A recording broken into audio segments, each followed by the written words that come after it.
So last week was a pretty good week for me. I went 11-5, which is what, 3 games above 500? No, yeah, 3 games above 500. So hopefully I can keep the streak going. I got a few games wrong. There were pretty much toss-up games, but let's get on to week 14. Saints at Falcons, Thursday Night Football. I just don't think this Falcons defense can stop Drew Brees, can stop Alvin Kamara and Mark Ingram. I think it's as simple as that. I think the Saints defense can totally stop Julio Jones and that Atlanta Falcons offense. I'm taking the Saints winning this one easily and taking full control of that NFC South division. Next we got the Detroit Lions at Tampa Bay Buccaneers. The Bucs, man, they're a disappointment of a team. I don't even know what's wrong with them.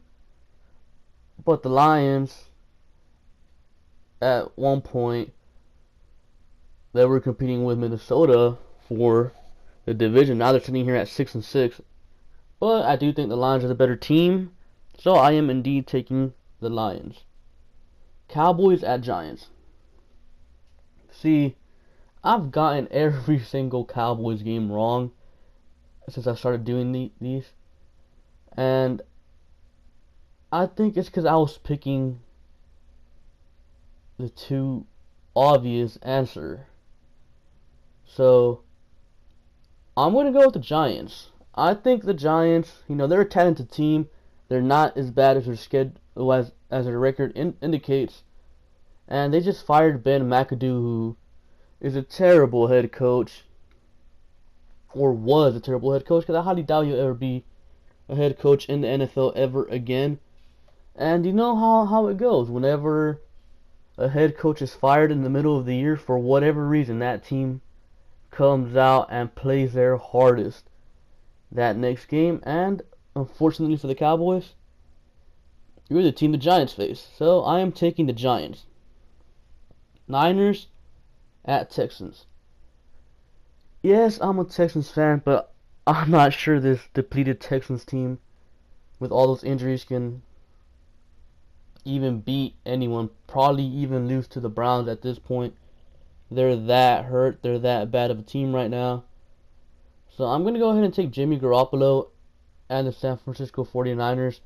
And they get their second consecutive win of the season. Third overall. Raiders at Chiefs. Man, a few weeks ago, the Raiders were pretty much a lost cause. No chance in even winning the division, with Kansas City being 5-0. And here we are. Week 14, Kansas City and Oakland are both sitting at 6-6. Kansas City suspended Marcus Peters, even though Marcus Peters is a total liability in coverage. It's not going to make much of a difference, but I do think the Raiders are going to be able to pull out this game. Derek Carr's going to have a big day and completely shred this terrible Chiefs defense. It's going to be a shootout, but at the end, I see somehow the Chiefs finding a way to lose. So the Chiefs, after starting 5-0, are going to be sitting at 6-7, and the Raiders are going to be at 7-6 on top of their division. That's crazy, man. Crazy. Vikings at Panthers. Man, I love the Vikings defense, and their offense isn't that bad either. Just imagine how much more dangerous it could have been if Dalvin Cook never would have gotten hurt. It's crazy, man. The Panthers, they're just there. I don't see them much of a threat in the NFC. I just see them as a team that's just kind of there. They're one week they could play well, and the following week they play absolutely terrible. And I think it's mostly on Cam. And I think Cam isn't going to do much against this Minnesota defense. I'm taking the Vikings. Packers at Browns. So once upon a time, like 7 weeks ago, the Packers were kind of just written off as that's it, it's over, your season's over, just quit already. But then it came out, Rodgers, December 17th, he can come back. Packers sitting here at 6-6, and they play the 0-12 Browns. I mean, Brett Hundley is by no means a good quarterback, so if the Browns are going to win a game at all this season, they got to do it now against Green Bay. But I don't think that keeps on happening. I think Brett Hundley does just enough to get by these Browns, and the Packers go to 7-6, and they're above 500 with the return of Aaron Rodgers coming in a few weeks, perhaps. Bears at Bengals. The Bengals had a close game with the Steelers last Monday night, but they blew it like usual. I think they easily handle this Trubisky-led Bears team because Trubisky's not a good quarterback. The Bears do have a pretty good defense, but I don't think the Bears are up to the task to beat Cincinnati. Not that Cincinnati's like a good team, but the Bears are worse. Colts at Bills. The Bills, another team like the Chiefs, that just completely fell off the cliff. They were, well, I want to say 5-2. Now they're 6-6, but they do play the Colts. Jacoby Brissett's a terrible quarterback. I just don't see there a single way that these Colts can find a way to beat these Bills. Redskins at Chargers. Man, I love the Chargers. I love Melvin Gordon. I like Phillip Rivers. I love Joey Bosa and what's his name? Melvin Ingram. I just think their defense is so underrated. I think they're going to rattle Kirk Cousins, and Kirk Cousins isn't going to do much. I feel like it might be a blowout. I don't think these Redskins are good. You guys saw what the Cowboys did to them last Thursday night, so I feel like it's going to be more of the same. Jets at Broncos. Dude, who would have thought? The Jets were supposed to be the terrible team of 2017, yet here they are, 5-7, with a chance to beat Denver to get to 6-7.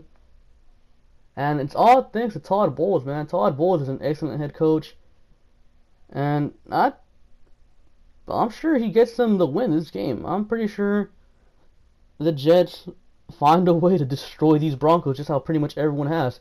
Vance Joseph was a terrible hire for the Broncos. Trevor Siemian, you already knew he was a terrible quarterback. You drafted Paxton Lynch. You panicked because he let Osweiler go, and Paxton Lynch ended up being a bust.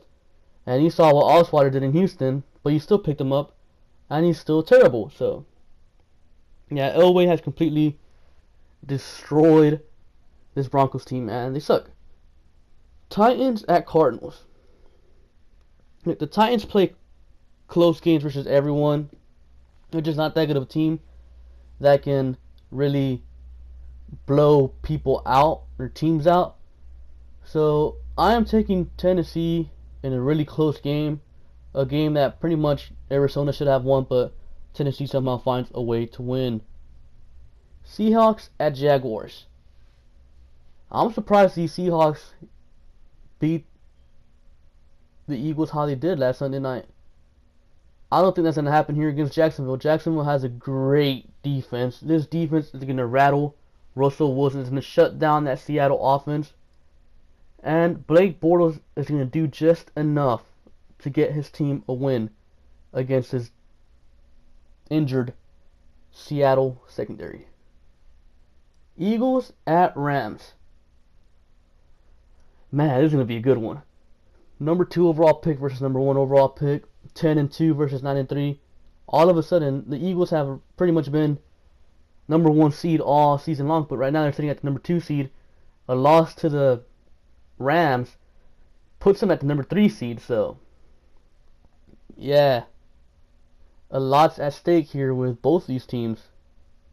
So I'm going to go ahead and take Carson Wentz. I feel like last week was a fluke. It was just a bump in the road. I feel like Carson Wentz is going to come back against this LA Rams team, and they're going to find a way to win in a shootout. It's going to be a shootout. It's going to be a really good game, so don't miss it. Ravens at Steelers, Sunday Night Football. So the Steelers have been having some pretty close games with teams they shouldn't have close games with, and that includes the Packers. Brett Hundley led Packers, so there's that, and the Bengals. I feel like the Steelers are just overlooking these teams because the following week, week 15, they play the Patriots, and that's the game everyone wants to see. Number 1 versus number 2. And I feel like right here, these Steelers are going to overlook this 7-5 Ravens team whose offense, I guess, somehow finally woke up last week, and the defense has been there all year. So I feel like this Ravens team will march into Heinz Field and find a way to take down these 10-2 Steelers. You heard it here first, guys. And Patriots at Dolphins. I'm taking the Patriots. So those are my predictions for the week. Comment down below your own predictions, and that'll be all for today. Make sure to like, comment, and subscribe, and I'll catch you guys later. Peace.